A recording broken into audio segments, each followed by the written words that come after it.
Alright, y'all, back again, another video. Today we are here with the 95 Civic, the one that I have yet to do the walk around on, that I keep saying I'm going to do the walk around on. Yeah, that one. So, we're here today. We're going to put lower control arms on it, and I'll show you why. Two reasons why, really. Okay, so here's the car. This is the one we're doing the lower control arms on. And, let me get down here. So when I bought the car, it came with these, I don't know how well you can see that, but it says Godspeed on it, these Godspeed lower control arms.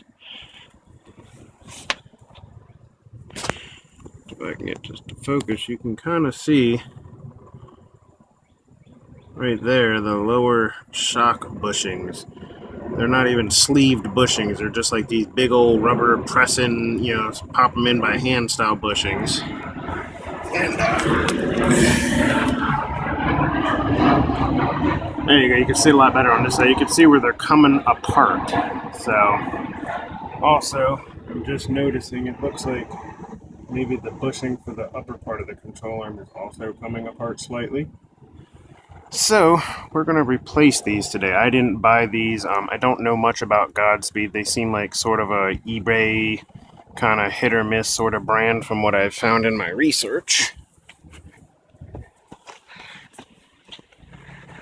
But we're going to be throwing some real nice looking hardrace bushings on them. They actually have sleeved pressed in bushings similar to like a stock style bushing. Actually, I believe they're modeled after the stock style bushings. And they're just like a hardened rubber to make it just a little firmer. It's got the multiple sway bar end link holes in them. It's a machined aluminum. I guess it's aluminum. I don't know, it's a machined lower control arm. I also have some power steering rack bushings that I'm not putting in today. But, so yeah. That's where we're at the moment.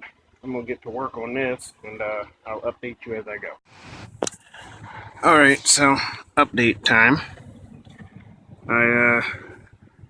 The bolt that goes through this end one here broke off. But it broke off up inside this welded nut part. So, I think if I can chisel and or grind that off, I can just put a bolt with a regular nut on the end of it right there.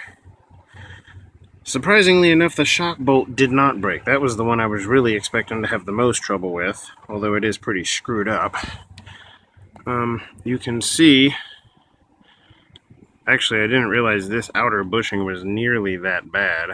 So you can see how chewed up that one is. You can kind of see the middle one is also slightly chewed up. And this bolt also broke off up in here. Problem is, this one broke off like right at the beginning of the threads halfway through. So I can't even get it off that one yet. So, I don't know, I may have to get a cut-off wheel or a sawzall or something. I don't exactly know what I'm doing about that one yet. I gotta do some research. I don't know if this metal cup is removable or if it's welded on or what the deal is. So, I don't know. I'll update you as I figure this out. Alrighty, so I've been working at this for a while, and I finally got it. I'm at the point now where I need to order some new bolts, and then after I get the new bolts, I need to take those to the store and get either some flat washers and some nuts, or if I can find them, maybe just some flanged nuts, you know, kill the whole thing, two birds, one stone. But this is the old control arm, and you can see where the bushings are all chewed up, whatnot. Like I said, you can also see where the fork on the bottom of the strut was banging into that.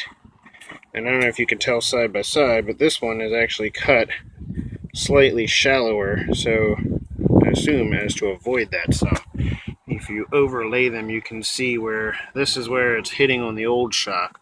You can see where the hardrace one is just a little shallower right there to avoid that, hopefully.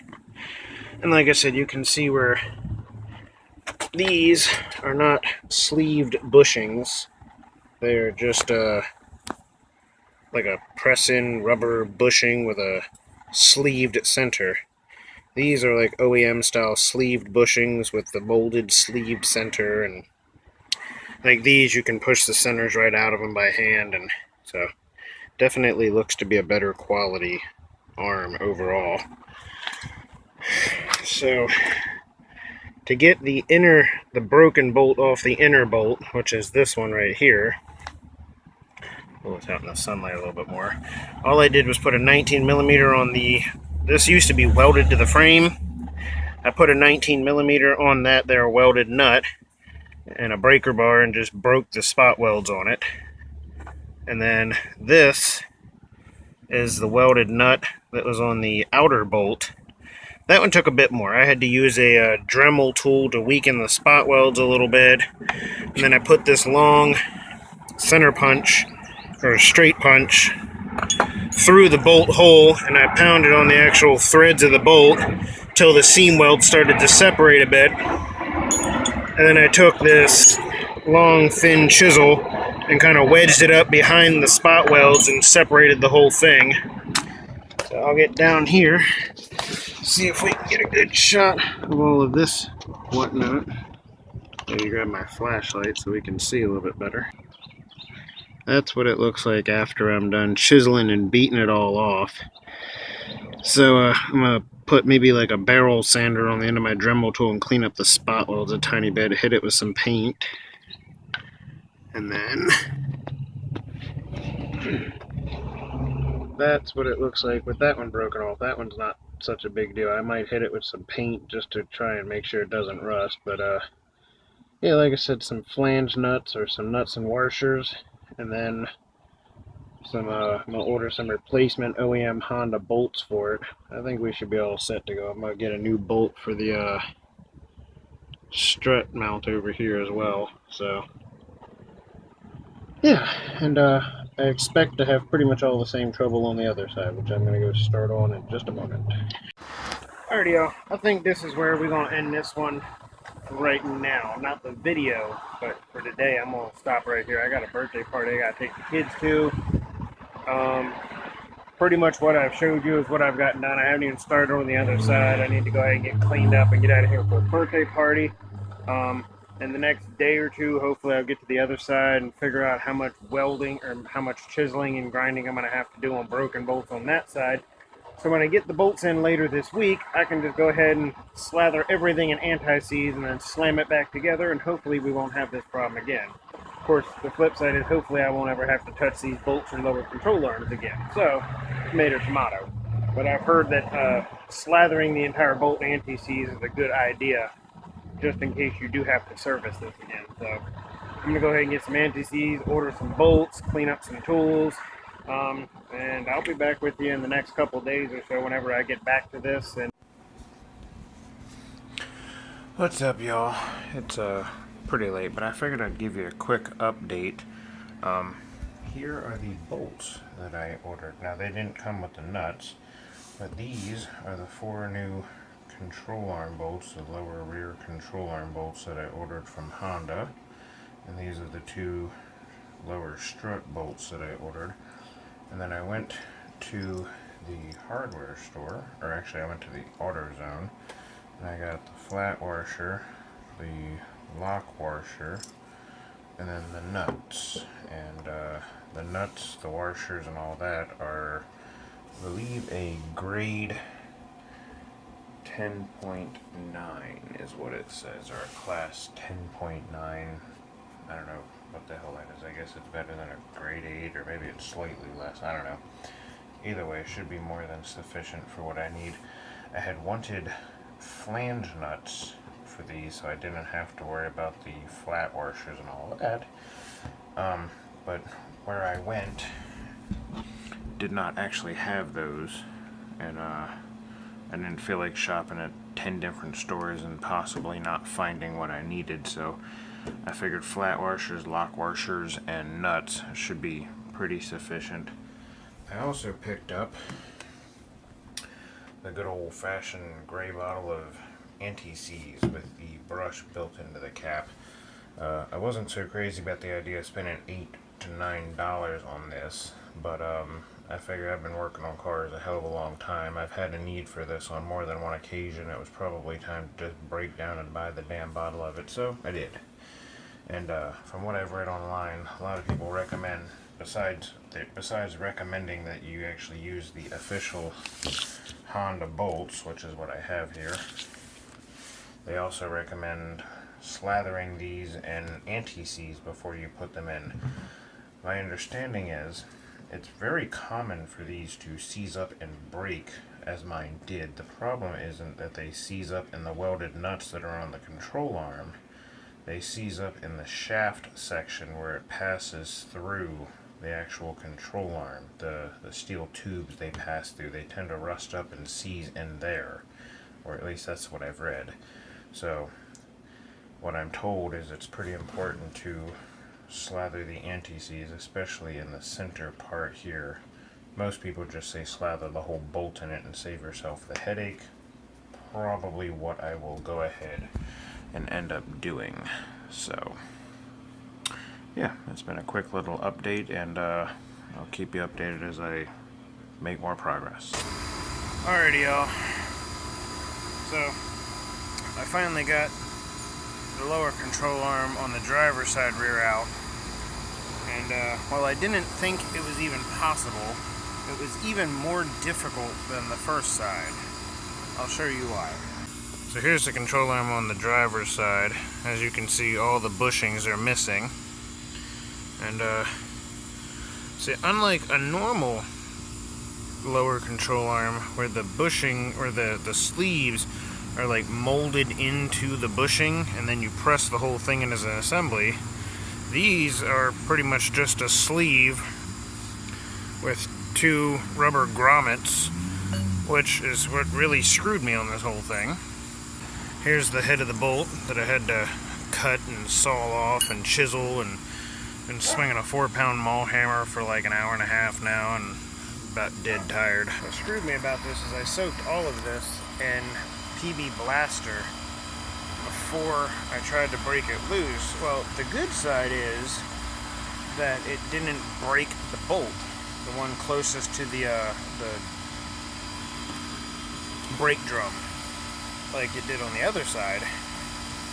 The bad side about that is that it was still seized in the bushing, and because the bushing's not molded, it was still seized in the sleeve, the metal part, and because the metal part's not molded into the bushing like on the stock control arms, it just spun inside the control arm. So as it was unthreading itself, it was actually spreading open the stamped control arm, and then it kind of just got itself trapped in there. So I had to chisel and pound and beat, and eventually I used a Sawzall and a cutoff wheel to cut the head off the bolt, and then I just pried it and beat it out of there. Now I think I'm going to take... Oh, the good news, the lower shock bolt came out just like it did on the other side, and the other good news is my PB Blaster trick did work on the inboard control arm bolt. I was able to break it loose and thread it right out, and hopefully with a little bit of anti-seize I can just thread the new one right through, and I don't need the lock washers and the bolts and all that. We'll see. If need be, I'll break it off and use the lock washers and the bolts, but it seems to have come out with no problem. So I think I'm going to take a C-clamp and see if I can press the stamped control arm back together a little bit, and then I'll see if the threads are banged up enough that I need to cut the welded nut off, or if I can just maybe reuse it or tap it or what. So we'll see. I'll keep you updated. Alrighty, so there you have it. Got all new bolts and hardware. Got the new hardrace lower control arms with the hardened rubber bushings in them on both sides. Can't see the logo because it faces towards the front on that particular control arm, but it was quite a bear to wrestle them in. I did put a bunch of anti-seize on the bolts, and I also I put a bunch of anti-seize on the bolts. I put the lock washers and the nuts on all but one, which is that one right there, because that was the only one where the welded nut didn't seize up or have to be chiseled off or whatever. So yeah, it was quite a bear to wrestle them on. But so they're all done. It was I didn't expect it to be easy. I knew I was going to have some trouble with the bolts, you know, just from what I had read online, but it definitely ended up being a much longer, much more time-consuming, and much harder job than I had really anticipated. Probably would be a lot easier if you had access to a lift, but still not exactly the quickest or easiest job. Like I said, this one was probably made worse by the fact that someone put really crappy aftermarket control arms on it, and as far as I can tell, probably reused most of the original hardware without really cleaning it up or anything. So, if you have a 20-year-old Civic with original crap, I wouldn't expect it to be a lot better, but either way, so. Anyway, thanks for checking out the video. Probably a bit of a long one. I haven't edited it yet, but I imagine this is a bit longer than most of my other ones. So, thanks for checking out the video. Make sure you hit me up on all my social medias if you have questions, or comment down below. Subscribe, turn on the notifications so you can catch the next video and keep up with the Project Civic. And hopefully I'll see you in the next one.